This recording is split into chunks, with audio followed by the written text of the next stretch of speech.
Красиво. Мухаммад, ура!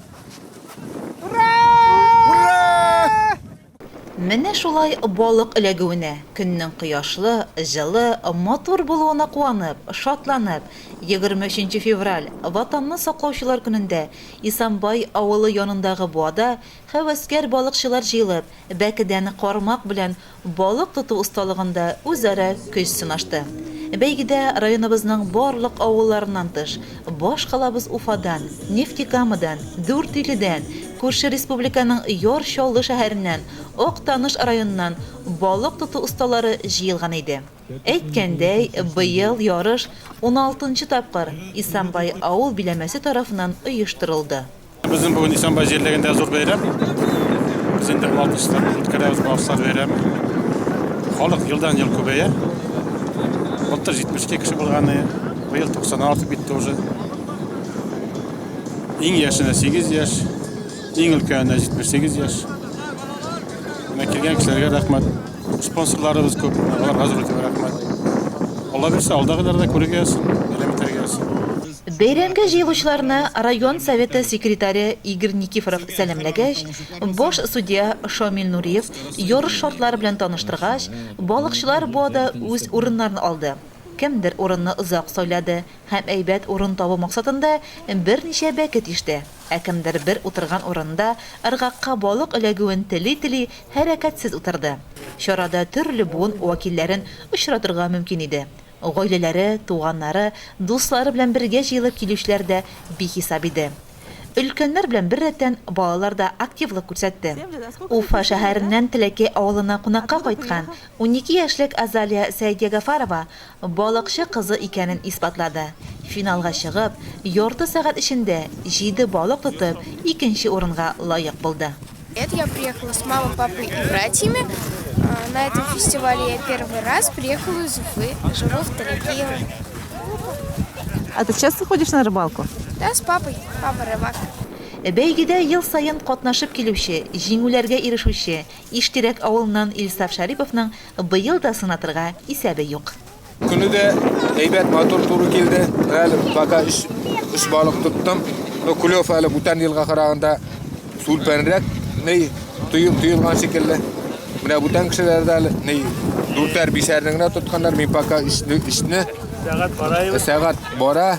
Әлі мына өзі бір сағатқа ярты сағат өтіп кетті. Шулай бұлыға қарамастан кішілерінің көңіллері бек ашық. Погода бик әйбәт туры келген бүгінгі күнне. Мондай мероприятие оештыручыларга зур итеп рәхмәт инде. Бәләкәйдән үк балык тоту җине кагылган Ырсай авылыннан Рәфидә Әхмәтова балыкчылык сәламәтлеккә файдалы булуын билгели. Рәфидә апа балык тотудан тыш сөйләүләр үрчетү белән дә шөгыльләнә икән. Бала чакта тота идем, базы буенда үстек бит инде. Нык ярата идем. Олы яшькә җиткәчтән балык тотуның тәмен тагын татыдым. Балык кешегә ял бирә, нервларны тынычландыра. Волжский участок дигән санаторийга барган идем. Шунда йөрәк ширлеләр, нервлары какшаган кешеләр, алар өчен күл, врач үзе билгели менә сеансны. Шунда күл буенда утырып тотасың, бик рәхәт инде. Янга рәхәтлек бирә, шир турында уйламыйсың, картлык турында уйламыйсың, бүтән нашар олама уйлар баштан китә. Еш йөрисезме балыкка? Атнасына бер ике шиндә менә минем авылдашлар белә чаңгы юлы салынган безнең анда бик балыклы буа бар. Шунда кышкына йөрим. Минем дачадан 2 километр ярым. Балык тоткан балыкны ишетәсез? Тоткан балыкны консервация ясыйм, менә кышкына безнең карасиләгә яхшы. Туганнарны, дусларны сыйлыйм. Сөйләүләр үрчетәм үзем 2 чиләк. Сөйләп утыра өйдә һәр вакыт. Ничек үрчетәсез? Җиргә башта 2 буынлы сөйләүне саласың да, аннан соң атнасына бер тапкыр яшелчә, бәрәңге кабыкларын саласың, алма калдыклары, шуларны мясорубкадан чыгарып саласың да, бик тиз үрчи. Сораган кешеләрнең башына да бирәм. Тирис казып торасың. Ярыш шартларына ярашлы 1 сәгать каптырганнан соң иң оста балыкчылар финалга чыкты. Ярыш азакка кадәр бик киеренке барды. Шулай шул, балык тотканда осталык кына түгел, уң килеп торуда зур роль уйный. Шуны исбат итте дә инде, ярты сәгать эчендә 26 балык тотып беренче урынга чыгучы Йоршалы шәһәреннән Илнур Сәләхов. Икенче урында 24 балык белән Ширкүлдән Шамил Яримов. Өченче урынны 23 балык тоткан югары Яркәйдән Айрат Зарипов яулады. Хатын-кызларда сынатмады. Актаныштан Алина Салихова беренче, Уфадан Азалия Сәйдиягафарова икенче, югары Яркәйдән Нәсимә Нуркаева өченче урынга иреште. Бәйге берничә төрдә оештырылып, Исәнбайдан Альфред Даутов иң җитез балык тишүче, Ырсайдан 78 яшьлек Мәскүт Зиязетдинов иң өлкән балыкчы, Илеш авылыннан 8 яшьлек Данияр Лукманов иң яшь балыкчы булып танылды. Бәйгене карарга килүчеләр дә хәтсез иде. Алар аркан тартышуда, гер күтәрүдә һәм башка төрле спорт уеннарында катнашты.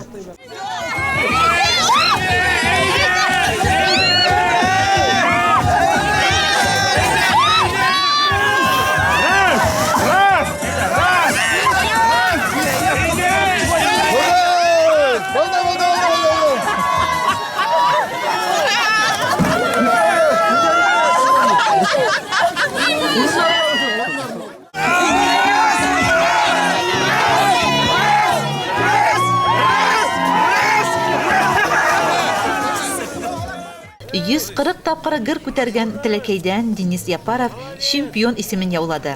Иштирәктән 109 тапкыр гер күтәрүгә ирешкән Радик Захидуллин икенче, Аккүздән 108 тапкыр гер күтәргән Кадырбеков өченче урынга лаек булды. Алда әйтеп үткән җиңүчеләрнең берсе дә бүләксез калмады. Аларга оештыручыларның, спонсорларның, Рәүс Зариповның, Фауил Минибаевның, Камил Хасановның, Илшат Набиевның, Флекс Гыльфановның, Азамат Бәдәртиновның, Марат Миргариповның, Изаил Халимовның, Хәмиджан Зариповның, Рәфис Зариповның, Восток кибетенең махсус бүләкләре тапшырылды. Гомумән, бәйге кечкенә сабан туйны хәтерләтте. 400 кеше катнашуы билгеләнде. Шора кунаклары үзешәннәр моңлы җырлары, дәртле биюләр белән бәйрәмгә тагы да ям өстенә ям өстәде.